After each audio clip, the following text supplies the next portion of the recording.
Welcome or welcome back to my channel. I am limitless, boundless, conscious energy masquerading as a human being named Mercedes Alexis. In today's video, God told me to tell y'all to take no thought for the 3D. Take no thought for reality. Take no thought for what is. Only think about and focus on God.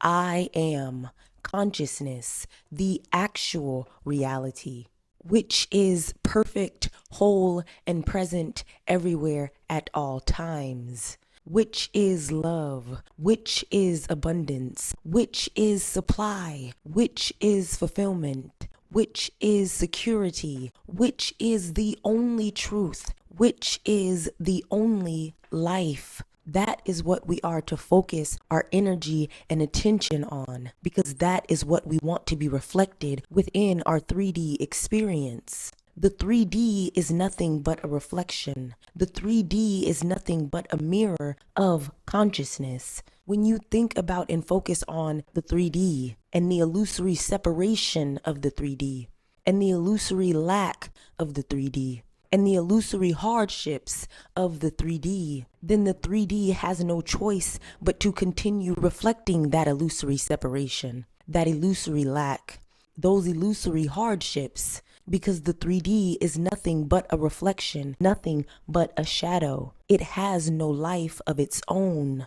God, consciousness, I am, is the only life.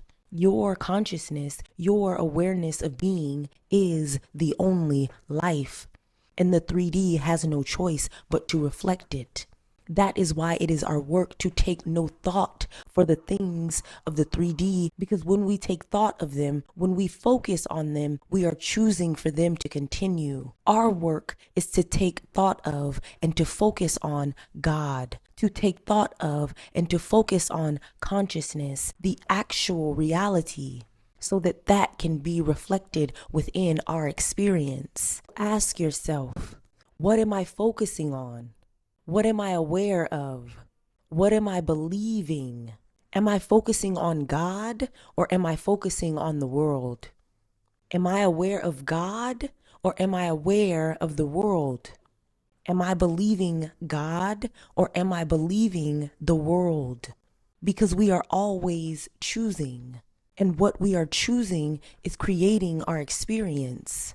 If we are focusing on, aware of, and believing God and the promises of God, then we get to have an experience that reflects that. An experience that reflects God's perfection, wholeness, and presence. An experience that reflects love. An experience that reflects abundance. An experience that reflects fulfillment. An experience that reflects truth. Sorry for the lighting change. My light died, but I really want to finish the video. Like I was saying, if we are focusing on, aware of, and believing God, then we will have an experience that reflects the perfection, wholeness, and presence of God. We will have an experience that reflects love. We will have an experience that reflects abundance. We will have an experience that reflects fulfillment. We will have an experience that reflects truth. But if we are focusing on, aware of, and believing the world, then we will have an experience that reflects separation. We will have an experience that reflects lack. We will have an experience that reflects hardship, because all of those things are a part of the illusion of being a separate individual human being within the world. It is our work to know and remember the truth of being one with God, of being God, because God is everything. Everything is one. There is no separation. There is no lack. It is our work to remember that truth and take no thought for the illusions of the 3D. Thank you for watching. I trust that this video was helpful for you. Have an amazing day.